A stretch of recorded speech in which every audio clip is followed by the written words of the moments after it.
C'est bon. Écoutez, bonjour à toutes et à tous. Bienvenue à ce séminaire consacré à la géopolitique des biocarburants. Vous êtes plus de 600, vous êtes inscrits à cette conférence et nous sommes très heureux de vous accueillir à cet événement organisé dans le cadre de l'Observatoire de la sécurité des flux et des matières énergétiques. Alors, pour ceux qui ne nous connaissent pas encore, l'Observatoire s'inscrit dans le cadre d'un contrat de recherche avec la Direction générale des relations internationales et de la stratégie du ministère des Armées. C'est un consortium donc, qui est piloté par l'IRIS en partenariat avec Enerdata, un bureau d'études économiques spécialisé sur les questions énergétiques, et avec Cassini, un cabinet de conseil spécialisé en cartographie. Nos travaux de recherche proposent une vision géopolitique des enjeux énergétiques en lien avec les questions de sécurité et de défense. Vous pouvez retrouver tous nos précédents rapports sur le site de la DGRIS et sur le site de l'IRIS, que ce soit le tout dernier, en tout cas le précédent, sur l'Alliance européenne des batteries, celui sur la stratégie nucléaire civile de la Chine, des États-Unis et de la Russie, et de nombreux autres. J'en profite d'ailleurs pour vous signaler tout de suite que vous pouvez télécharger depuis la plateforme GoToWebinar la présentation de ce jour, le résumé exécutif du rapport que nous allons vous présenter aujourd'hui, ainsi que deux de nos précédents rapports sur les batteries et le nucléaire. Vous pouvez télécharger ces documents dans l'onglet GoToWebinar. Vous avez un petit onglet documents à distribuer. C'est à partir de là que vous pouvez les télécharger. Je tiens enfin à remercier les pilotes de cet observatoire, Léa Gobin de la DGRIS, Noémie Rebière de l'État-major des armées et Angélique Pal de l'IRSEM pour tout leur concours dans la bonne réalisation de ce projet de recherche passionnant. Sans plus tarder, voici le programme de ce séminaire d'1 heure intitulé « Géopolitique des biocarburants, risques et ruptures stratégiques à l'horizon 2030 » que j'ai le plaisir d'animer avec Olivier Antoine et Philippe Coppinchy. Nous avons choisi de vous proposer un format court avec 3 interventions de 10 minutes chacune pour restituer les principales conclusions de ce rapport. N'hésitez pas à nous envoyer vos questions dans le fil de discussion que vous retrouverez là aussi dans le menu de GoToWebinar. N'hésitez pas non plus à vous présenter lorsque vous posez votre question, que vous soyez diplomate, fonctionnaire, journaliste, enseignant ou bien étudiant. Nous serons très heureux de savoir qui vous êtes, à défaut d'avoir le plaisir de vous voir physiquement. Et sans plus tarder, démarrons dès maintenant avec Philippe Coppinchy. Philippe, vous êtes un expert des questions énergétiques internationales et africaines, sur lesquelles vous travaillez depuis 20 ans. Vous êtes régulièrement consulté par des organisations internationales comme l'Agence internationale de l'énergie, des think tanks réputés comme l'IRIS, le Chatham House, le CERI, et vous dispensez plusieurs cours sur la géopolitique de l'énergie et sur l'Afrique à Sciences Po. Pouvez-vous nous expliquer en 10 minutes que sont très concrètement les biocarburants et quels sont les grands équilibres et les principaux rapports de force du marché mondial? Oui, bonjour Pierre, merci pour cette introduction. Bonjour à tous. Donc je vais essayer de faire assez court et essayer de présenter la situation actuelle. Mon collègue Olivier Antoine ensuite proposera une analyse plus prospective. Donc juste pour commencer, une très courte définition, on va s'intéresser ici aux biocarburants, c'est-à-dire des carburants alternatifs aux énergies fossiles qui sont produits à partir de biomasse et qu'on va utiliser dans le transport sous forme liquide.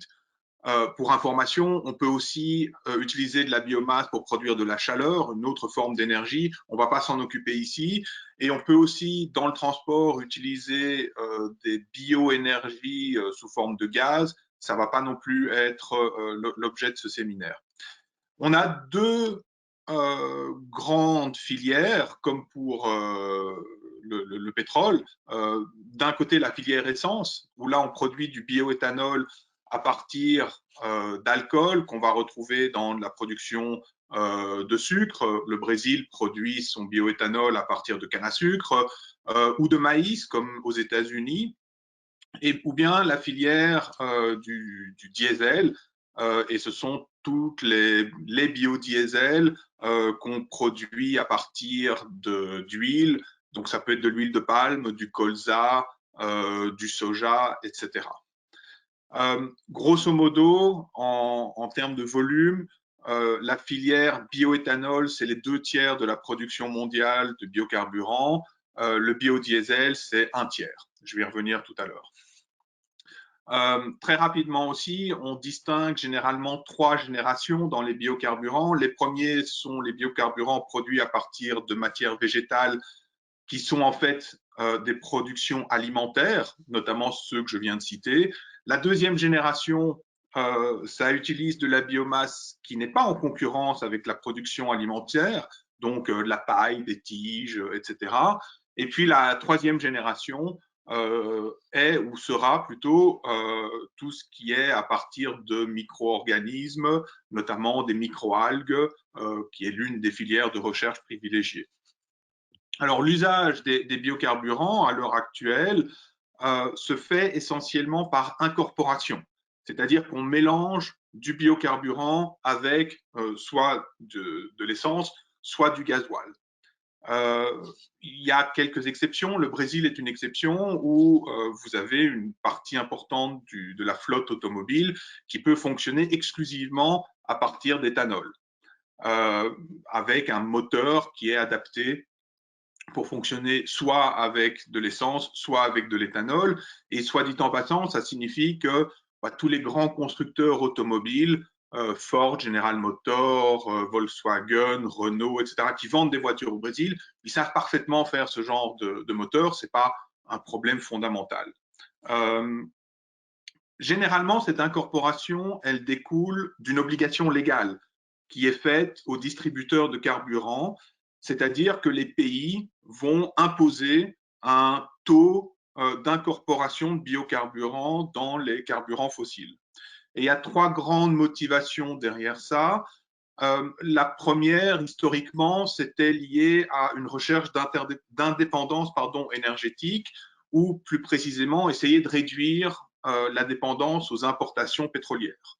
Le Brésil, qui est un des pays pionniers en la matière, avait lancé son programme juste après les chocs pétroliers, et c'est ça qui était la principale motivation.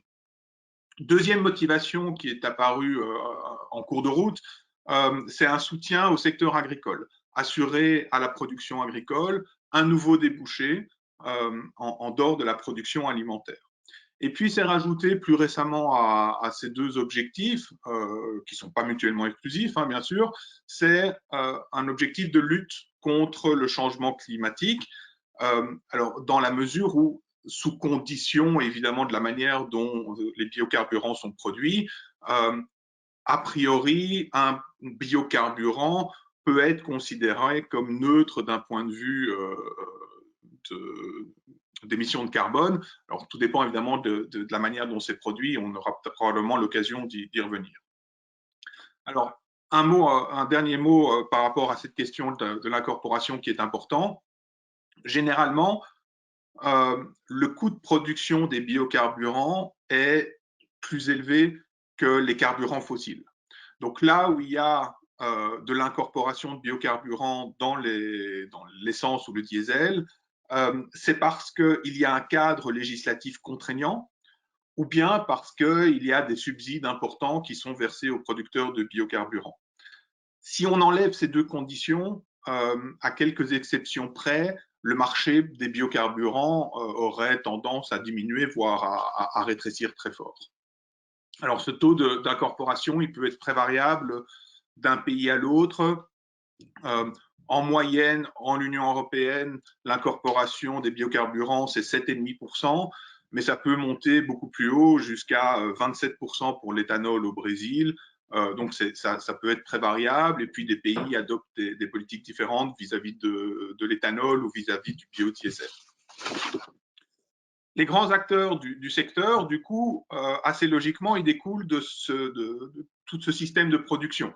C'est-à-dire que dans les acteurs de la filière des biocarburants, vous allez retrouver à la fois des producteurs de matières premières, des producteurs agricoles. Vous avez des grandes sociétés de sucrières qui se sont diversifiées dans la production de biocarburants. Donc, pas mal de géants de l'agrobusiness qui participent à ce marché. Vous avez des raffineurs, des gens qui se spécialisent dans la production de biocarburants et qui, eux, achètent des graines, du sucre, etc. pour leur production. Et puis, vous avez aussi les pétroliers. Des compagnies comme Shell, Total, Eni développent eux-mêmes leur production de biocarburants Et vous avez du coup, dans les différentes filières, un marché qui est relativement éclaté en matière de production et de distribution. Alors, si on regarde la consommation et l'évolution de la consommation, ces dernières années, on voit que ça dépend essentiellement de deux facteurs essentiels. La législation, les obligations d'incorporation, évidemment, et puis la demande de carburant.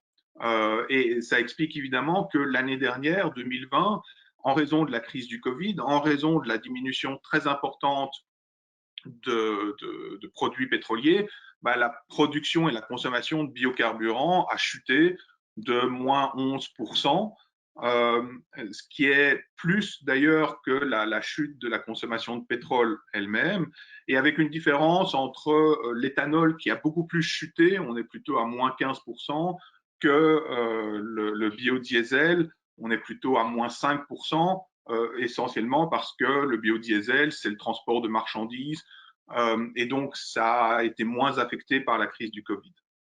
À noter qu'au Brésil, ça dépend aussi, la consommation de biocarburants dépend aussi du prix de l'essence, puisque dans le système brésilien, les automobilistes ont le choix, lorsqu'ils vont à la pompe, de choisir de faire le plein sous forme d'essence ou sous forme d'éthanol. Et donc, en fonction du prix de l'essence, c'est plus ou moins profitable de choisir l'un ou l'autre. Sur les 20 dernières années, donc depuis le début des années 2000, la production, la consommation mondiale des biocarburants a connu une augmentation spectaculaire. Ça a été multiplié par 9. Et on atteint aujourd'hui globalement 150 milliards de litres, donc un peu moins en 2020, mais en 2019, on était dans ces eaux-là, ce qui représente 2,5 millions de barils par jour, et donc 2,57% de la production et de la consommation de pétrole. Donc, par rapport à l'ensemble des carburants qu'on va utiliser dans le monde, ça représente une partie quand même très, très faible. Il y a eu un fort emballement au début des années 2000. C'est à ce moment-là que la croissance a été la plus forte. On était à du plus 18% par an de production. Et ça s'est assez fortement ralenti à partir de 2010. On est plutôt aujourd'hui à plus 4% par an, notamment en raison des critiques qui ont émergé face à l'utilisation des biocarburants, et mon collègue y reviendra. Les différents marchés, je vais vous montrer des cartes pour terminer. Donc, en bioéthanol, il y a deux gros marchés qui sont les États-Unis, qui produisent globalement 50% de la production mondiale, et le Brésil, qui, lui, c'est un tiers de la production mondiale d'éthanol. Pardon. Et alors, aux États-Unis, c'est surtout à base de maïs, au Brésil, surtout à base de canne à sucre. L'Union européenne est un joueur assez petit dans ce marché, qui est par contre assez intéressant en Chine. C'est le troisième producteur consommateur. Comme on le voit sur cette carte, les États-Unis sont légèrement exportateurs de bioéthanol, mais comme on le voit également de manière générale, et la réflexion vaut aussi pour le biodiesel, les échanges sont assez faibles par rapport à l'ensemble de la production, pour une raison évidente. Les motivations derrière ces marchés sont au fond assez internes, et donc ce sont des marchés qui sont assez bien protégés, et du coup la production, les exportations, c'est entre 10 et 15% de la consommation au niveau mondial, donc c'est pas énorme. Beaucoup de pays mettent en place aussi des mesures protectionnistes. Alors, c'est des mesures anti-dumping qui visent à éviter justement d'être soumis à une trop forte concurrence de la part de pays exportateurs. Dernier point sur l'autre carte, les producteurs et consommateurs de biodiesel. Donc, comme je l'ai dit, le biodiesel, c'est la moitié du marché du bioéthanol, c'est un tiers du marché des biocarburants. Là, le gros acteur, c'est l'Union européenne,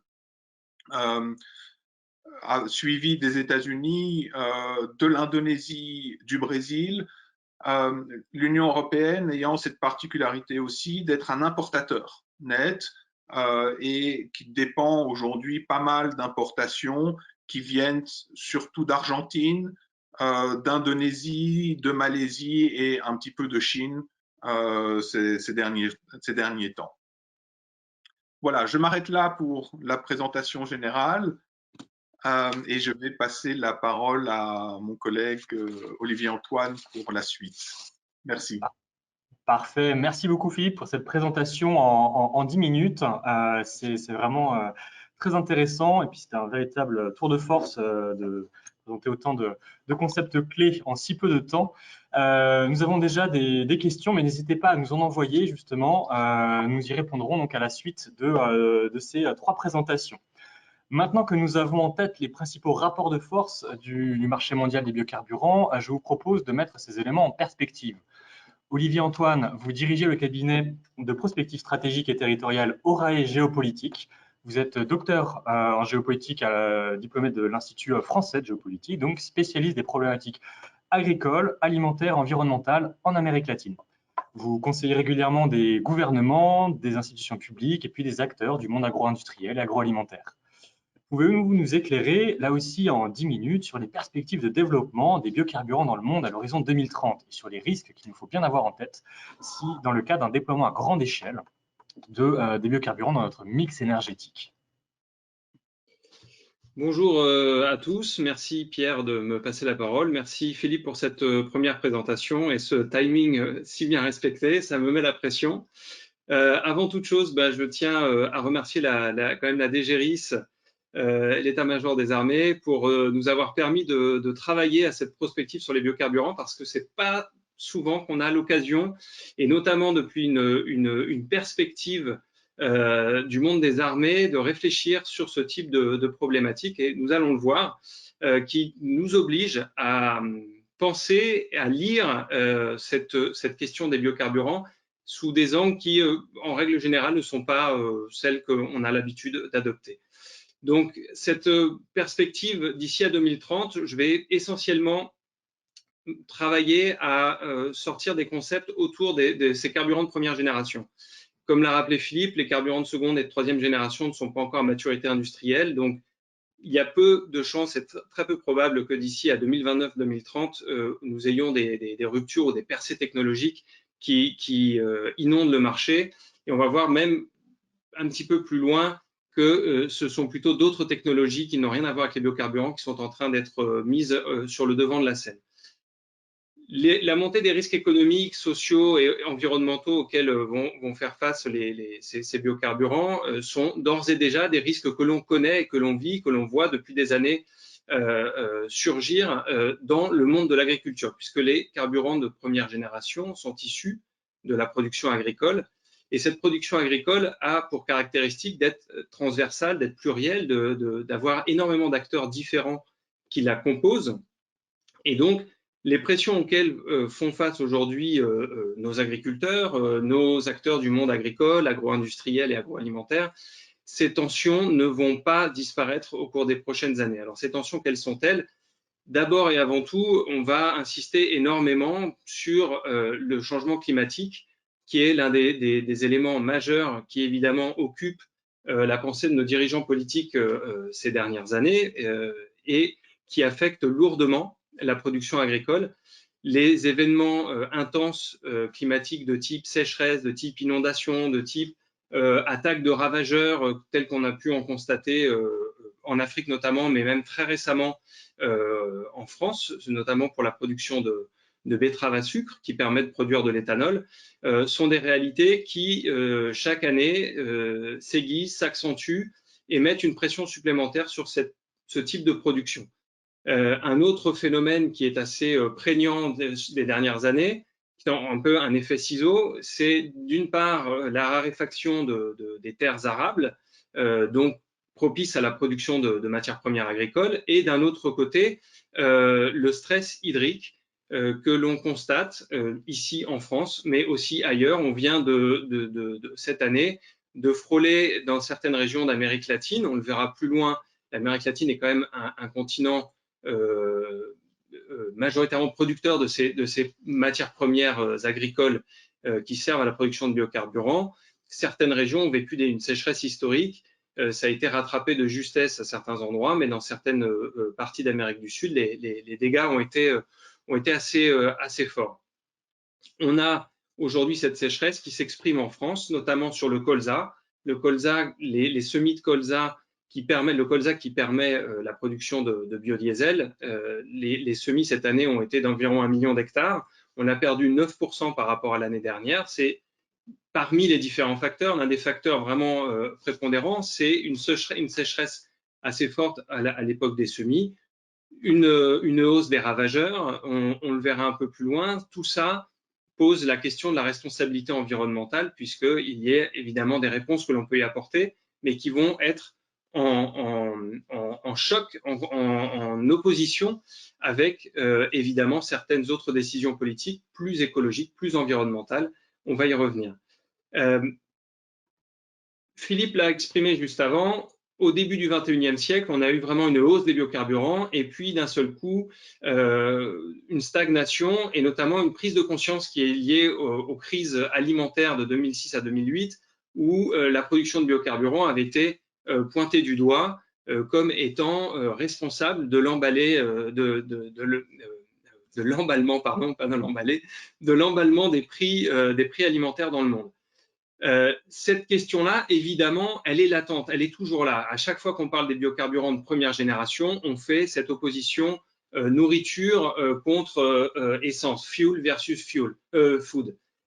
Évidemment, ça d'ici à 2030, ça ne va pas disparaître. Au contraire, on est dans un contexte de croissance démographique qui ne cesse d'être présent sur la consommation mondiale de nourriture. Donc, par conséquent, elle sera aussi très prégnante pour la consommation de matières premières agricoles pour la production de biocarburants. Donc, on ne peut écarter que d'ici à 2030, on ait des risques sociaux à nouveau forts, des troubles, et un retour de cette compétition, entre guillemets, de l'aliment contre le carburant.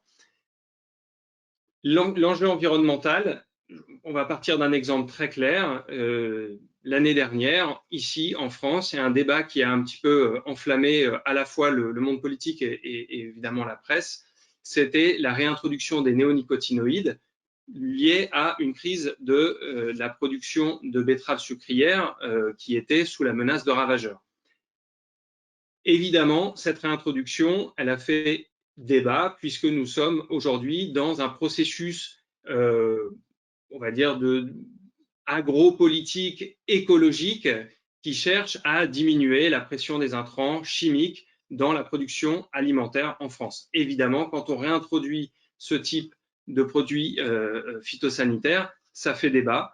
D'ici à 2030, on imagine bien que la pression des ravageurs augmentant, la question va se poser, faut-il ou non avoir recours à plus d'intrants chimiques et à quel prix? Une crise politique, une crise entre les différents partis, ça, ce sont des questions qui, jusqu'à présent, n'étaient pas à l'agenda et aujourd'hui le sont et vont devenir de plus en plus aigus au cours des années à venir. D'ici à 2030, on peut éventuellement passer à la slide suivante. On va aussi faire face à de nouvelles tensions, de nouvelles pressions sur le marché, notamment du fait de l'incorporation légale au niveau européen. On va nous demander d'avoir une meilleure traçabilité de l'origine de nos produits. C'est ce type de demande de la part du politique. Qu'est-ce que ça entraîne? Ça entraîne que quand on achète de la matière première agricole qui provient notamment de la déforestation, ça pose question, ça pose une question éthique aujourd'hui au niveau de notre lutte contre le changement climatique. Donc, ces approvisionnements vont être questionnés. Ça, c'est une pression qui va être très forte au cours des prochaines années. Et cette pression-là va être couplée à d'autres pressions, notamment une baisse de la demande. Alors, quand on dit baisse de la demande mondiale des biocarburants, on aura surtout une baisse de la demande, notamment ici dans l'Union européenne. Cette baisse de la demande, elle est liée à la fois à, pourrait dire, un désintérêt de la part de nos concitoyens pour certains types de moteurs thermiques. On pense au diesel aujourd'hui. Donc, qui dit moins de consommation de diesel, in fine, moins de consommation et moins d'incorporation de biodiesel. Donc, la demande baissera. Et aujourd'hui, on assiste à la montée en puissance d'autres types d'énergie, donc les moteurs électriques, les moteurs à hydrogène. Et d'ailleurs, l'évolution de la stratégie européenne, je pense que là, vous aurez l'occasion comme vous l'a dit Pierre en introduction, de télécharger les autres rapports que l'IRIS a produits. Cette stratégie sur les batteries, notamment électriques, qui va se traduire par, évidemment, plus de véhicules électriques, une montée en puissance de cette consommation-là, et par conséquent, qui dit plus d'électrique ou d'hydrogène, si c'est l'hydrogène qui gagne la course à la technologie d'ici à 2030, eh bien, moins de biocarburants, donc moins de demande. Ça, c'est une vraie question qui va se poser pour la production des biocarburants. Donc, ce recul de l'Union européenne, il ne doit pas, ce recul de la demande au sein de l'Union européenne, ne doit pas éclipser un facteur majeur pour l'Union européenne, c'est que l'Union européenne est dépendante, absolument dépendante de ces importations. Si aujourd'hui on est des très bons producteurs, on est aussi très dépendant, notamment sur les biodiesels. Et donc, comme on a eu l'occasion déjà de le signaler, cette dépendance aux importations implique une responsabilité notamment environnementale, à savoir si l'on fait venir de l'huile de palme d'Indonésie et que c'est au détriment des forêts en Indonésie, si on fait venir du soja du Brésil ou de l'Argentine et que c'est au détriment des écosystèmes forestiers latino-américains, cela évidemment pose des problèmes assez sérieux quant à notre responsabilité vis-à-vis du climat. Enfin, une dernière, peut-être une dernière perspective d'ici à 2030, ça va être la consommation des pays en développement. Évidemment, si l'Union européenne, elle, par le voie de sa commission, a décidé d'incorporer, d'avoir des taux d'incorporation différents, d'avoir plus d'éthique, plus de responsabilité, dans les pays qui sont producteurs, on espère tout l'inverse. On espère au contraire que la consommation va augmenter. C'est le cas au Brésil, c'est le cas en Indonésie, plus d'incorporation dans les moteurs. Et aussi, on espère que le développement économique va permettre aux classes moyennes de prospérer. Et qui dit prospérité, on s'attend à ce que les parcs automobiles augmentent. Donc, cette augmentation des parcs automobiles aurait mécaniquement un impact sur la consommation des pays en développement. Et vraiment, là, on pense prioritairement Amérique latine, Brésil, Argentine, on va y revenir, et en Asie, surtout l'Indonésie.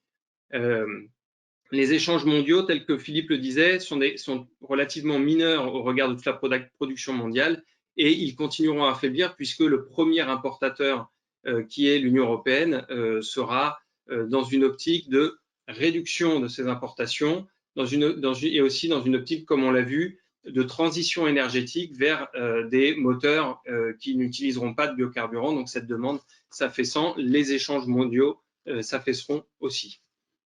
Donc Pierre, je te propose qu'on passe, si tu le veux bien, aux enjeux géopolitiques des biocarburants en Amérique latine. Alors, dans cette géographie mondiale des biocarburants, on l'a vu, le gros et grand producteur, ce sont les États-Unis qui consomment évidemment une part majeure de sa production. Et nous avons dans tous les pays un acteur particulier sur lequel on souhaiterait mettre un focus parce qu'aujourd'hui c'est un fournisseur majeur des matières premières qui nous permettent de faire des biocarburants ici en Europe. Donc il s'agit de l'Amérique latine, plus précisément du Brésil et de l'Argentine. Lorsque s'est posée la question de cette étude, de cette recherche, c'est aussi poser la question, évidemment, et c'était très intéressant d'avoir une demande de se projeter sur quel pourrait être un conflit à l'extérieur, comment les armées pourraient organiser éventuellement une logistique en cas d'opération extérieure, comment trouver sur place les biocarburants, si tant est que ce sont les biocarburants dont nous aurions besoin, quel genre d'impact cela peut avoir en matière donc de logistique. Cette logistique étant évidemment très étendue, puisque lorsque l'on parle d'agriculture, contrairement à du pétrole ou contrairement à du gaz, la production ne dépend pas, alors je vais caricaturer au maximum, mais ne dépend pas d'un puits. On n'est pas sur une zone réduite où on forerait un puits depuis 3 puits, on sécuriserait la zone et on pourrait éventuellement en extraire la matière première qui après serait peut-être raffinée ailleurs. Dans le cadre de matières agricoles, de matières premières agricoles, on est sur des échelles absolument gigantesques en comparaison à cette échelle que je viens de vous donner. Donc, un pays qui illustre parfaitement, ou 2 pays qui illustrent parfaitement cette dimension, le Brésil et l'Argentine. Aujourd'hui, ce sont les 2 premiers producteurs de biocarburants en Amérique latine. On l'a vu lorsque Philippe nous l'a présenté, pour le Brésil, l'éthanol à base de canne à sucre, on est à peu près à 9 millions d'hectares. Quand on parle du soja pour faire du biodiesel, on est à 35 millions d'hectares. Alors évidemment, ce ne sont pas 9 millions d'hectares dédiés à la production uniquement d'éthanol ou 35 millions d'hectares dédiés uniquement à la production de biodiesel. Ce n'est qu'une petite partie, quoique dans le cas de la canne à sucre, on monte quand même presque parfois à la moitié, puisque ça permet de réguler notamment la consommation et les exportations de sucre, cette politique sucrière et des productions d'éthanol du Brésil qui est très bien huilée aujourd'hui. Mais si on doit considérer d'un point de vue logistique un approvisionnement dans un pays en opération extérieure, sur des pays comme ça, se pose la question de savoir comment on devrait sécuriser un espace aussi gigantesque, sachant que les usines sont généralement les usines, donc les raffineries, les bioraffineries ou les usines qui vont permettre la production de bioéthanol ou biodiesel sont généralement à proximité des lieux de production. En Argentine, on a 17 à 18 millions d'hectares de soja. Ce soja, majoritairement, se situe à proximité du port de Rosario, là où on trouve toutes les usines qui permettent la production de biodiesel. On est dans un rayon de 300 km. Ce continent, aujourd'hui, dont nous dépendons pour nombre de nos importations, concurrent de nos producteurs européens, de nos producteurs industriels européens avec le biodiesel argentin, ce continent n'a de cesse de croître sur ses productions. Le soja au Brésil, le ministère de l'Agriculture, chaque année au Brésil, fait ses projections. Elles sont généralement suivies presque à la lettre. Et d'année en année, ces projections montrent une croissance à peu près d'1 million d'hectares des surfaces de soja. Le Brésil prévoit aussi une augmentation de 36% de sa production de sucre d'ici à 2029-2030. Donc, ça signifie, outre la consommation interne dont on a déjà parlé précédemment, ça signifie évidemment une pression sur les exportations et notamment une pression pour nos propres industriels en Europe. Concernant l'Argentine, l'avenir de l'Argentine évidemment est bien plus incertain. Je pense ici que c'est un secret de polichinelle, mais l'Argentine vit de crise en crise et si c'est un très très bon producteur de matières premières et c'est un concurrent très agressif, notamment sur le biodiesel pour le diester européen et français, le fait est qu'il est difficile de projeter d'ici à 10 ans si l'Argentine sera ou non encore un concurrent, parce que le pays a une fâcheuse tendance à chercher l'autodestruction permanente. Mais une chose est sûre, c'est que ces surfaces, a priori, ne devraient pas bouger. Donc, si on se projette d'ici à 10 ans, Si je fais un bref calcul, une vingtaine de millions d'hectares de soja en Argentine, aujourd'hui on a 35, on passera à 45 millions d'hectares de soja au Brésil. Ces deux producteurs auraient 65 millions d'hectares à eux deux. C'est 10 millions d'hectares de plus que ce que représente la France si on la met en superficie hectare. 55 millions d'hectares, c'est gigantesque. Donc ça pose vraiment la question pour nous, Européens, de comment on se protège vis-à-vis de ces marchés-là. Ça pose évidemment une question sur les changements de surface, puisqu'on sait d'ores et déjà que beaucoup du soja argentin, pardon, pas du soja argentin, mais du soja brésilien, pousse dans des lieux qui précédemment étaient des lieux forestiers, l'Amazonie, le Chaco, le Pantanal, le Chiquitano, les écosystèmes latino-américains étant mis sous pression. Donc évidemment, cette manne, entre guillemets, énorme de matières premières qui sera à disposition sera à la fois une concurrence rude pour nous, qui pourra transformer sur place concurrence pour nos industriels, mais aussi un vrai dilemme si on veut en profiter, nous, pour en faire du biocarburant. La question, évidemment, se posera de la déforestation importée. Elle se pose déjà, mais elle va se poser avec encore plus d'acuité au cours des prochaines années. Et il est évident qu'il va falloir qu'on ait un œil vigilant sur ce type de production, sachant que ce que l'on dit là peut être très bien aussi transposé à des pays d'Asie, et je pense évidemment à l'Indonésie. Et je vous invite, lors de la lecture du rapport, à lire ce qui a été écrit sur cette partie du monde qui, évidemment, aujourd'hui, contrairement à l'Amérique latine, qui peut-être est moins un hotspot d'un point de vue de la défense et d'un point de vue stratégique que ne l'est aujourd'hui l'Asie du Sud-Est, avec les problèmes que l'on y connaît entre la Chine et ses voisins.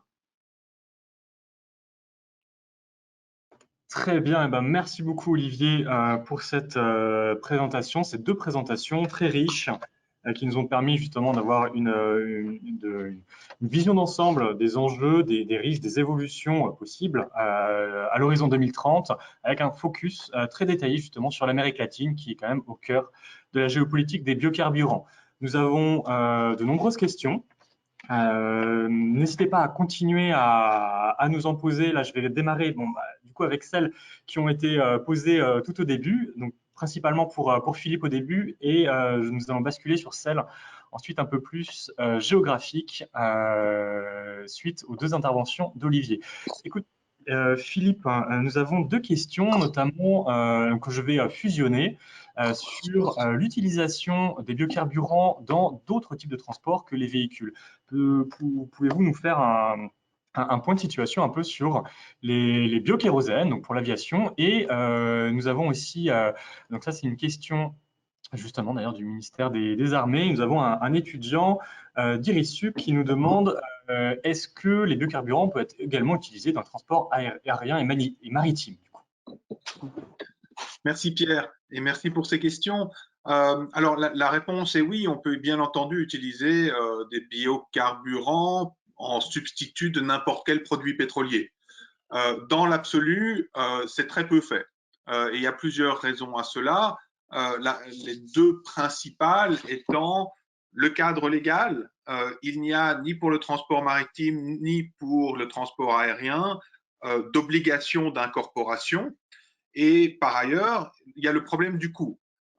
Ça coûte en réalité beaucoup plus cher, en particulier pour une compagnie aérienne, de mettre du biocarburant dans son kérosène plutôt que d'utiliser 100% de kérosène. D'autant que le kérosène étant très peu taxé, on est dans des équilibres économiques qui fait que ça n'en vaut pas la chandelle. Alors, c'est possible techniquement. Ça se fait pour le biokérosène. Alors on utilise plutôt le terme de Sustainable Aviation Fuels, donc les produits de fuel les carburants durables pour l'aviation. Il y a plusieurs procédés de fabrication qui sont homologués par l'Agence internationale de l'aviation, mais en pratique aujourd'hui, la production est totalement négligeable. En 2019, alors 2020 c'est une année évidemment très particulière, mais 2019, la production c'était autour de 50 millions de litres, à comparer aux 150 milliards de litres de biocarburants dans l'absolu. Donc on est vraiment dans une toute petite goutte. C'est pourtant un marché qui est potentiellement important. C'est pour l'aviation l'un des seuls moyens de décarboner facilement le secteur. Et donc, il y a pas mal de compagnies, de compagnies aériennes, pardon, qui ont pris un certain nombre d'engagements. Des engagements qui ne sont pas très contraignants, mais qui montrent qu'il y a une volonté de commencer à aller dans cette direction. Donc, oui, on pourrait à terme avoir un développement de biokérosène assez important. Très bien, mais merci beaucoup pour cet éclairage. Olivier, voilà, il y a une petite question pédagogique là aussi. Qu'est-ce que c'est est-ce que tu pouvais revenir sur le risque ILUC, le risque de changement d'affectation indirecte des sols? En quoi ça consiste et quels sont vraiment les enjeux? Merci pour cette question. Alors, le risque ILUC, c'est le changement indirect d'affectation des sols, c'est quand on a un sol qui est alloué à autre chose qu'à de l'agriculture, en tout cas, par exemple, une forêt, un marécage, et évidemment, quand on veut y introduire une culture, que ce soit de la canne à sucre, que ce soit un palmier à huile, que ce soit du soja, voilà, XY, il faut évidemment changer l'affectation de ce sol. Et on peut, ce changement d'affectation va avoir une conséquence, c'est que ce sol, très souvent, si c'est une forêt ou si c'est un marécage, dans le cas notamment marécageux pour les palmiers à huile, forêt aussi, et forêt pour le soja par exemple, ce sont des écosystèmes qui sont capteurs de carbone. Quand on détruit cet écosystème, qu'on retourne la terre et qu'ensuite on y plante autre chose, évidemment, ça ne capte plus de carbone.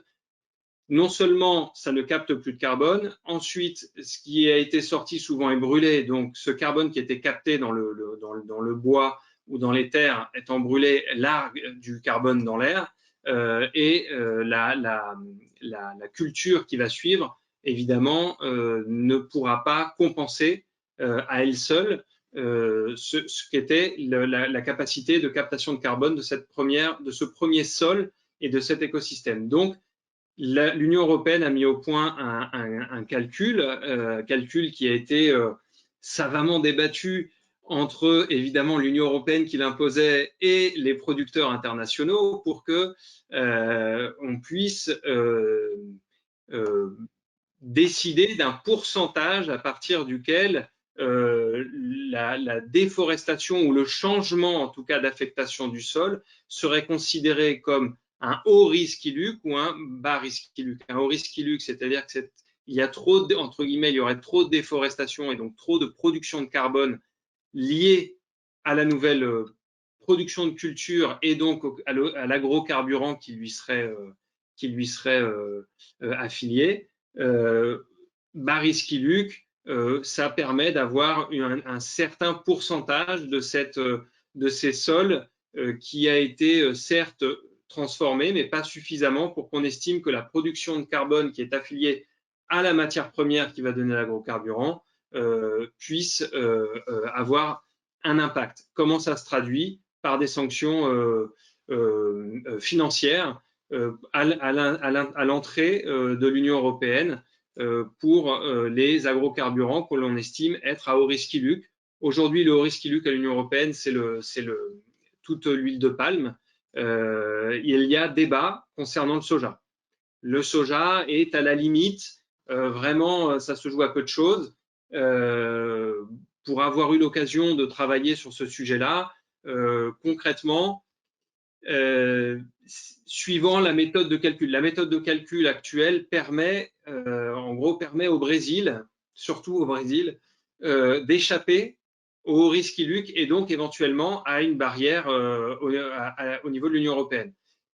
Si le calcul pouvait être légèrement modifié, à savoir on éviterait de pondérer la déforestation sud-américaine avec l'absence de déforestation dans les autres pays de producteurs de soja, comme les États-Unis, là, évidemment, si on ne le mettait que d'une manière régionale, ça exploserait. On aurait des scores pas équivalents à ceux de l'Indonésie pour les pourcentages d'ILUC, mais on serait bien au-delà de ces 10%, de ces 10% qui permettent d'être la jauge au ILUC ou bas ILUC. Très bien, merci beaucoup. Changeons de sujet, même changeons de géographie. Nous avons une question de Monsieur Mohamed Sidibé qui nous demande, et je vais l'orienter vers toi, Philippe, cette question, quelle est la part de l'Afrique dans le développement des biocarburants? Oui, merci pour la question. Alors, l'Afrique, pour le moment, enfin au jour d'aujourd'hui, est quasiment absent de la carte mondiale des biocarburants. Ce qui est assez intéressant sur l'Afrique, c'est qu'il y a une vingtaine d'années, il y a eu énormément d'enthousiasme et d'espoir en fait de développer une filière d'agrocarburants dans pas mal de pays. Alors, dans un contexte où la motivation, c'était plutôt de développer une production en partie pour le marché intérieur, mais surtout à l'exportation. Et notamment à partir d'une plante, le jatropha, qui était présentée à l'époque, dans les années 2000, comme une plante quasiment miraculeuse. Il faut bien, et donc à ce moment-là, il y a pas mal de pays, enfin quasiment la plupart des pays africains qui ont mis en place des plans de développement de la filière des agrocarburants, biocarburants, très ambitieux au Sénégal, au Nigeria, au Kenya, en Tanzanie, etc. Depuis lors, la plupart des pays en sont revenus. Comme on l'a vu tout à l'heure, à partir des années 2010, la croissance mondiale va ralentir très fortement. Donc la possibilité de déboucher pour cette production s'est nettement amoindrie. Et puis aujourd'hui, avec les normes européennes sur la certification durable de la production, fait que ça diminue encore un petit peu. À cela s'ajoutent deux autres aspects. D'une part, on s'est rendu compte que les espoirs mis dans le jatropha étaient probablement nettement surestimés. Les rendements étaient nettement inférieurs à ce qu'on espérait. On s'est rendu compte que ça rentrait en concurrence avec la production vivrière. Alors pas tellement parce qu'on va manger la matière première, mais parce que c'est les mêmes périodes d'exploitation et de récolte pour les paysans. Donc c'était soit ils faisaient l'un, soit ils faisaient l'autre. C'est une question aussi d'occupation des terres, etc. Donc aujourd'hui, en pratique, la production est quasi nulle en Afrique. Et on n'a pas véritablement de prospective vraiment importante d'augmentation de la production.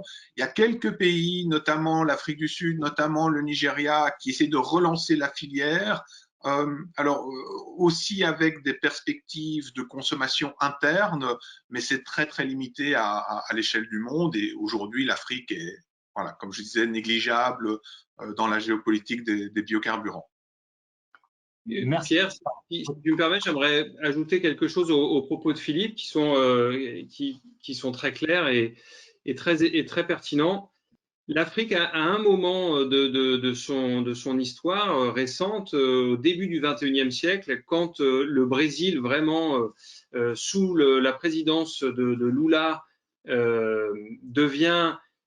commence à prendre ce leadership des pays du Sud, intègre les BRICS, devient cette puissance régionale que l'on attendait en Amérique latine et qu'elle veut endosser vraiment un rôle de porte-parole des pays en développement.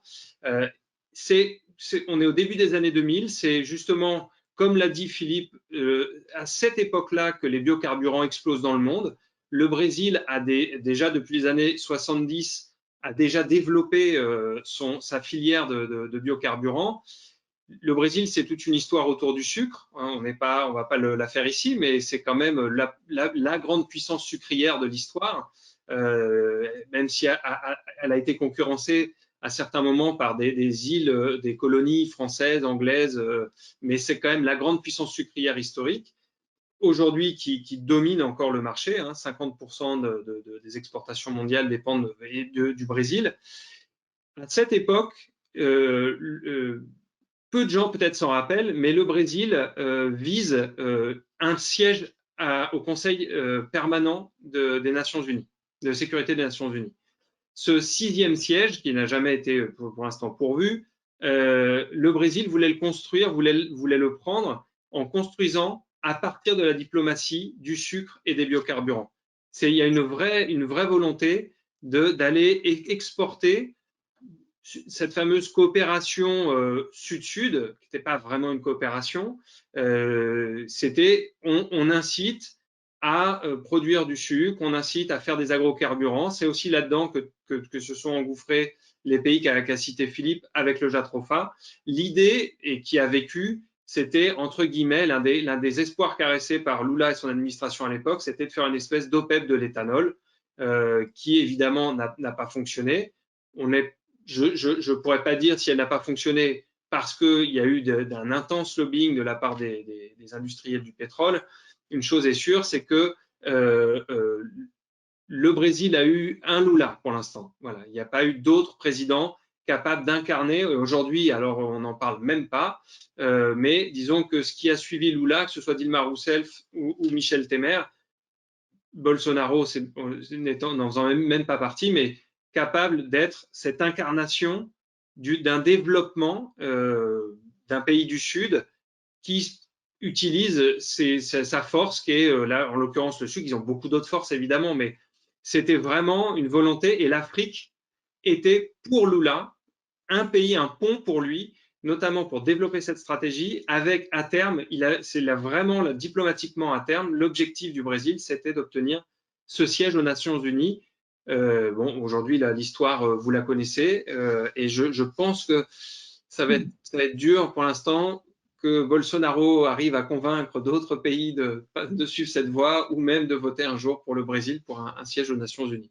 Voilà, petite parenthèse sur l'Afrique, le Brésil, sur les agrocarburants, ça joint les deux. Et puis, un dernier point, c'est pas, au risque de ne pas être politiquement correct, mais on parle vraiment pas de la même chose quand on parle de développer des agrocarburants ou des biocarburants en Afrique que de les développer en Amérique latine. L'Amérique latine, c'est le grenier du monde, entre guillemets. Ils produisent de la nourriture largement pour une grande partie de l'humanité et beaucoup plus que pour leur propre pays, même si dans leur propre pays, il y a des problèmes de faim accablants. L'Afrique, c'est pas le cas. Donc l'Afrique, c'est sûr qu'on se pose vraiment la question quand on voit arriver, et Philippe l'a très bien dit, quand on est en concurrence pas seulement pour le même sol, même si c'est à côté, mais en concurrence pour la main-d'œuvre, pour savoir est-ce que cette main-d'œuvre, elle va aller cueillir du jatropha ou est-ce qu'elle va aller dans les champs cueillir des cultures vivrières. Là, oui, il y a un vrai débat fuel versus food. Par contre, en Amérique latine, le débat, il est ailleurs. En Amérique latine, quand on a 35 millions d'hectares de soja et qu'on veut, dans 10 ans, en avoir 45 millions, la question se pose, est-ce que ce sera aux dépens des forêts ou pas, ou d'autres écosystèmes, parce qu'il y a bien plein d'autres endroits où le Brésilien pourrait produire. Mais du coup, on n'est pas du tout sur la même chose. Ils peuvent, d'ailleurs, c'est l'une des questions souvent soulevées, notamment en Argentine, c'est de dire, mais de quoi vous vous mêlez? On a de la place. Si on a envie un jour de faire du biocarburant, on fait du biocarburant. Si on a envie de faire autre chose, on fera autre chose. Mais c'est vrai que nous, depuis le prisme européen, parfois, on a tendance à vouloir globaliser ce type de débat. Or, si on le régionalise, déjà, c'est différent. Merci beaucoup, Olivier, pour cette intervention. très intéressante. Philippe, je te donne la parole peut-être pour avoir la dernière question, puisque nous arrivons au terme de cette heure de conférence. C'est une question de Madame Kittery-Der Gonzalez. Compte tenu des critiques à l'encontre des biocarburants, déforestation, concurrence alimentaire, le principal risque n'est-il pas de voir le marché s'effondrer à terme en étant remplacé par d'autres sources d'énergie? Oui, merci Pierre. Oui et non. Plus précisément, c'est évidemment très difficile de prévoir comment ça va se passer, mais il y a certains éléments qu'il faut avoir en tête. Le premier, c'est qu'effectivement, par rapport aux ambitions qui étaient celles des pays développés en matière de développement de la filière il y a 10 ou surtout 20 ans, on est vraiment revenu en arrière parce qu'on a incorporé des problématiques liées à l'environnement. Et ça va peser de manière assez importante dans le développement de la filière. Comme l'a très bien rappelé Olivier, la stratégie dans la plupart des pays, très clairement en Europe, en Chine, et il faut voir comment l'administration Biden va évoluer sur cette question, mais probablement aussi en Amérique du Nord, c'est plutôt d'essayer d'électrifier la voiture. Et donc, dans ce secteur-là, c'est effectivement assez problématique pour les biocarburants de trouver une place, même si cette électrification, elle va être progressive. Le parc automobile, il ne se renouvelle pas de manière très rapide non plus. Donc, on a un énorme marché de l'occasion où là, effectivement, on peut toujours se dire qu'il y a, via des politiques d'obligation d'incorporation, la possibilité d'écouler des biocarburants. Sur le transport maritime, je suis assez sceptique sur la place des biocarburants. Il me semble que la technologie qui semble être plutôt privilégiée, c'est celle de l'hydrogène, voire éventuellement du gaz naturel liquéfié en substitut au pétrole. Et dans l'aviation, là, oui, c'est probablement quelque chose qui pourrait se développer. Maintenant, c'est un marché de niche. C'est pas un marché qui compenserait la perte du marché automobile. Et on voit bien avec la diminution de la consommation de diesel, en particulier en Europe, que le débouché commence à se restreindre pour les agrocarburants. Très bien. Eh bien, écoutez, je crois qu'on va s'arrêter là parce qu'on arrive, ça serait trop ambitieux, je pense, de nous lancer dans une toute dernière question. En tout cas, je vous remercie tous pour déjà Olivier Antoine, Philippe Coppinchy pour votre intervention aujourd'hui, pour vos propos très clairs, très pédagogiques et très instructifs. Merci à tous ceux qui nous ont suivis de vous être inscrits à ce séminaire. Merci surtout aussi pour toutes vos questions. Alors, il y en a plein, nous n'avons pas pu tout y répondre. Néanmoins, je vous invite à continuer à suivre à nous suivre sur les réseaux sociaux. Nous ferons sûrement une suite avec des petites interventions sur potentiellement les points, certains points que vous avez soulevés, qui sont tous vraiment très passionnants. Et écoutez, nous avons hâte de vous retrouver à l'occasion d'autres conférences de l'IRIS et dans le cadre de cet observatoire financé et soutenu par la DGRIS. Merci à tous et très bon après-midi.